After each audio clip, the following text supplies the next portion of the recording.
And now, it's 10 a.m.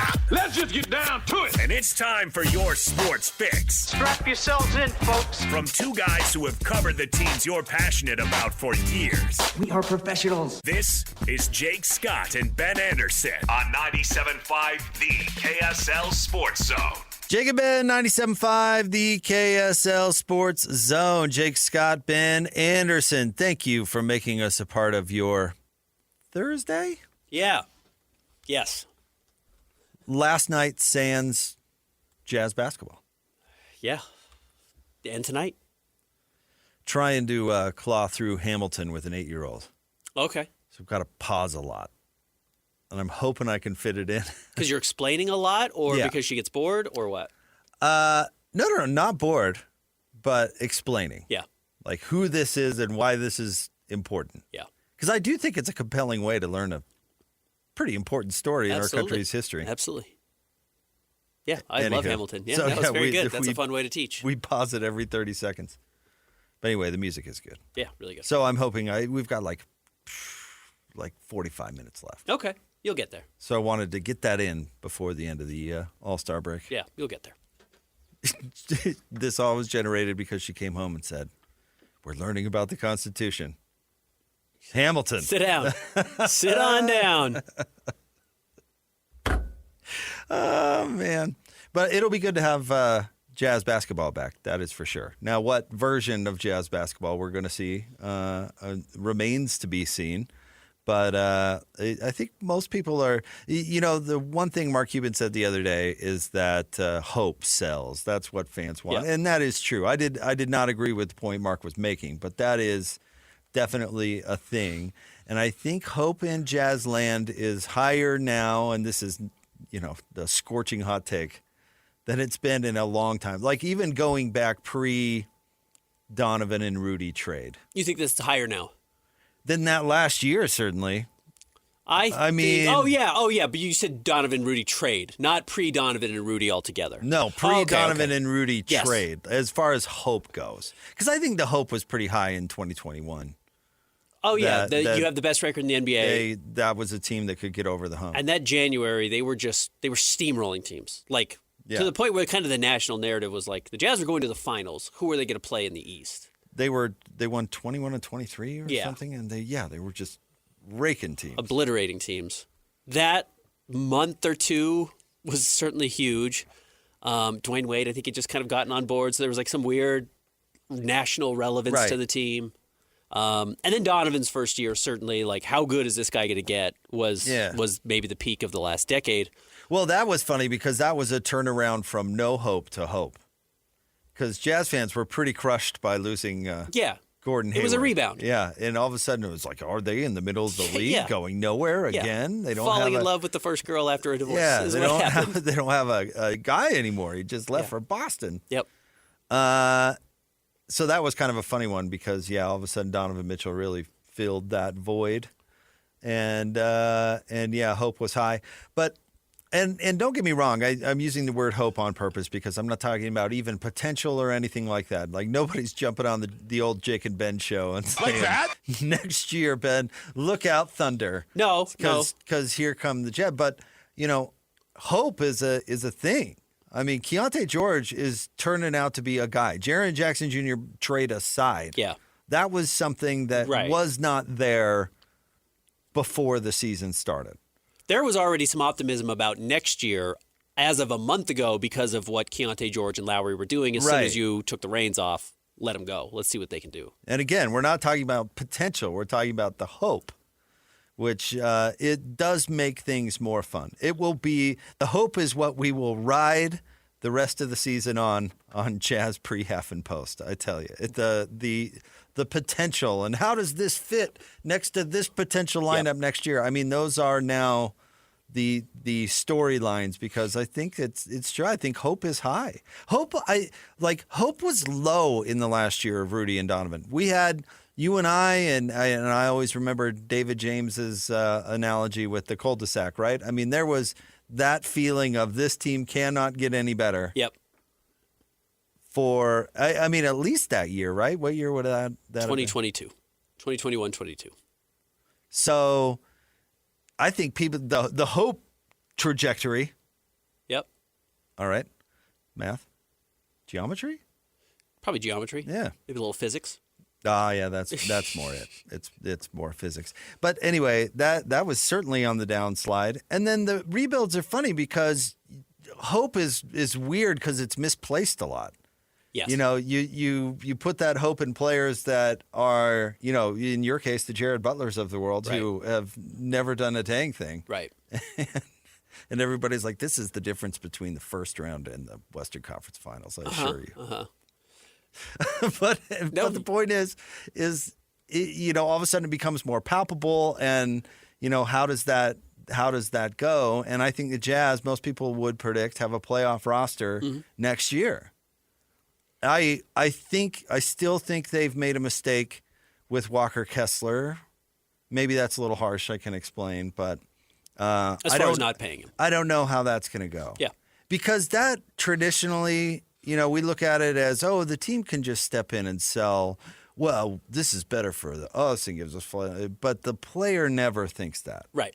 The player wants the deal. They want their money. Don't mess with my money, security, et cetera, et cetera. And I actually think that the injury probably put that even under a further magnifying glass. Because he didn't even get the opportunity to go play for his money, so to speak. Yeah. So I don't know how that's going to go. That might not play out with him being the big next to Jaren Jackson. Just the might. I don't know what I don't know what the hurt feelings factor is there. Yeah, they could sign him and trade him within the next year if they feel like he's not happy or he's not the right fit. Yeah. Before right. something happens and he plays himself out of being worth this $100+ million contract. No question.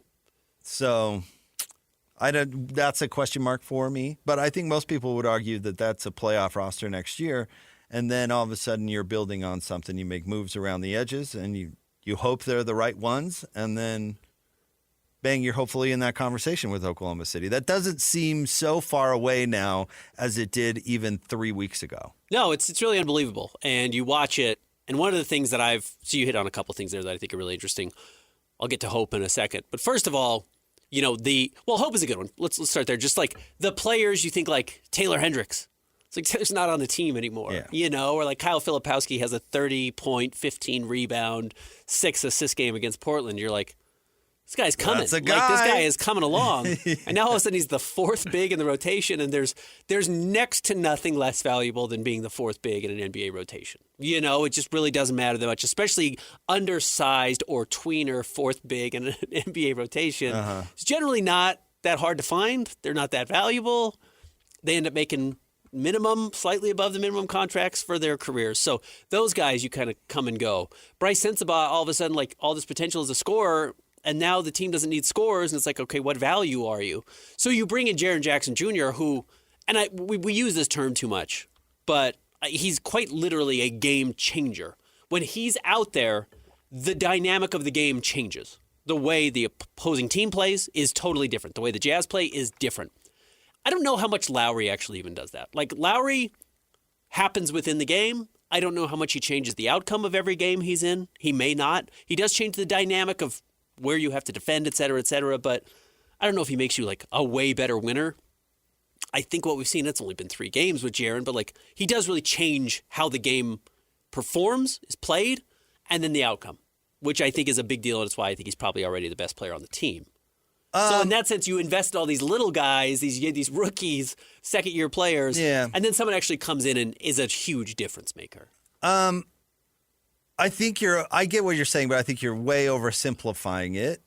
Yeah, I am, for sure. No question about it. Because Lowry's impact, the point I want to make is roles change. Roles on the teams change. I don't think even most Jazz fans were making an argument that Lowry can be the number one on a title contending team. I never heard it. Because this is a slant. This sounds like a slander, but you're talking about 99% of the league. He is a role player, and if he's in the right role, he's amazing. I could tell you what I think that is. I think that's him at the 3 with an immediate size advantage and as a spacer that you cannot leave for a second. And now with a sneaky drive game, he's really a multi-tooled offensive player who's going to be negated defensively a little bit by his size advantage, you would hope, because he can gap players and still get up and contest shots. And then all of a sudden he's playing a really important role for you. I don't think Lowry will ever be the ball-in-the-hand guard that's going to run the offense. That's not who he is. And if you want to say that Jaren Jackson affects games in more ways than Lowry, I would listen to that because he really is a two-way guy. And so he's not the perfect two-way guy because, and we've had this conversation, he is not a rim defender. He is not Hakeem Olajuwon. He is Andre Karolinko. He is off-ball block shot guy, which is useful, but not stand next to the basket type of dude. But the good news is he's super long and super versatile. And so if he matches up on Jaylen Brown head-to-head, there's a good chance he holds his own. Yeah, he holds his own for sure. We saw it against Paolo Banchero in those first three quarters of that game against Orlando. It's just a horrible matchup for Paolo. A guy who's bigger than you are and stronger than you are and can move his feet well is just really, really difficult for those types of players. And so big and long, he's great defending the pick and roll in either role, and so really affects the game defensively. And then offensively, I don't know, been somewhat limited. I'm not trying to be mean in evaluating, but he's not even close to the offensive player that Lowry is. No, he's not. He's not that dynamic. But as far as total impact on the game goes, is a guy. If you think Aaron Gordon, if Aaron Gordon is your guy offensively like he was in Orlando, you're probably going nowhere fast. But if he's your guy defensively and you have the luxury to make him your third guy offensively. Has a very specific role, yeah. Well, now you've got yourself a stew going. Right. So does that make any sense? Absolutely. I would say fit, it might be the most relevant conversation. Like, how do they fit? I always thought Gordon Hayward was crazy to want to get away from Rudy Gobert and even Donovan Mitchell to a lesser extent, because there's another star on the team that has zero overlap with you. None. In fact, the stuff he's good at actually makes you better, like setting screens and playing defense. Makes you look better. So why would you want to get away from that guy? He's probably not, the most fun to be around. I don't know, but there's no overlap. He's not taking a bite out of you at any time. Donovan Mitchell and Darius Garland, that's going to be a knife fight to see who stays on the team. That's not complimentary at all, right? Yes. So Jaren Jackson Jr., Lauri Markkanen, and then if you want to go down, Ace Bailey or whatever, how's the fit? Is there any overlap? Do they overlap? Are they complementary or not? Keontae George, certainly. Mm-hmm. Is he going to continue to be a playmaker, or is he going to be dribble the ball all game guy? Because I don't think that's what Will Hardy really wants. Agreed. So what is does Keontae George have a good fit? I think those are really where I guess hope is generated. And then beyond hope, you touched on another point which I've been thinking about, and I'm not trying to be a wet blanket, and it's also, I don't know, because maybe they do reach the conference finals or the finals, or maybe they win a title. Like this could come together. There was a pathway for all this to come together. It's a narrow pathway, but there's a pathway where you hit in the lottery, and that doesn't mean you win the lottery, but you find another great player. Ace takes a step. Keontae continues to improve. Lowry, Triple J, and Walker all fit well together, and all of a sudden you have the best roster in the West or the best roster in the NBA. Like, it's conceivable. But there's a real chance that next year is the most enjoyable year of this entire run. The same way, if you were to look back and ask Jazz fans what was the best year of Donovan Mitchell's run, it was probably his rookie season. It was his rookie season. So you get borderline rookie of the year, has this fantastic showing, does the dunk contest, puts up, I think, 3 40-point games. You win the opening series against the Oklahoma City Thunder. All of that hope mixed with some results on the floor, mixed with the rebound after losing Gordon Hayward, made for what was essentially the best type of season you can have without winning a championship. That's as good as it gets being a fan, I think. You get all the pieces. Hope, wins, bounce back, you kind of like turn the page on the last chapter. That's really an enjoyable part of it. And next year should do the same thing. You're going to have a chance to compete in the playoffs. You're going to win a lot of games, especially compared to what you've been doing the last 2 years. And there's going to be hope that Jaren Jackson Jr., whoever you draft, plus Ace Bailey, plus Keontae George continuing to grow, is this, is the formation of your foundation to win a title. So when hope meets expectation, then things get a little Absolutely. gets a little dicey, Absolutely. right? Yeah, you're still dating right now. Like, this is the exciting part. This is the first year. Everything's perfect. This is a perfect person. We're going to match perfectly. It's going to unlock our lives in different ways I never thought. And then you just start to realize, like, oh, there are redundancies or overlaps or things that clash that don't work as well as you thought they might. And then that's what you're going to run into. It's funny because that was similar in a way to the Boozard Williams era, how that kind of petered out, is they kept losing to the same teams in the playoffs. And that will remove hope. Yes. It's like, quickly. Well, what'd you do to get better than them this year? Yeah. Well, we didn't do anything. Well, the Jazz losing to the Rockets in back-to-back years with Donovan Mitchell was really, really difficult. Right. That really was a bucket of cold water all over all of the rosy excitement that was felt after beating Oklahoma City. Especially when it proved out that the Rockets really weren't that great. Yeah.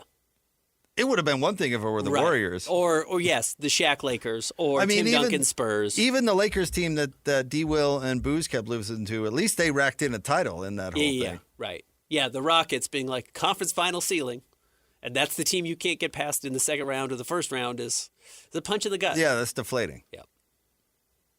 And then you have no moves left to be made. And that's why I always thought it was right to make a pivot to some sort of new rebuild, redirection, the whole thing.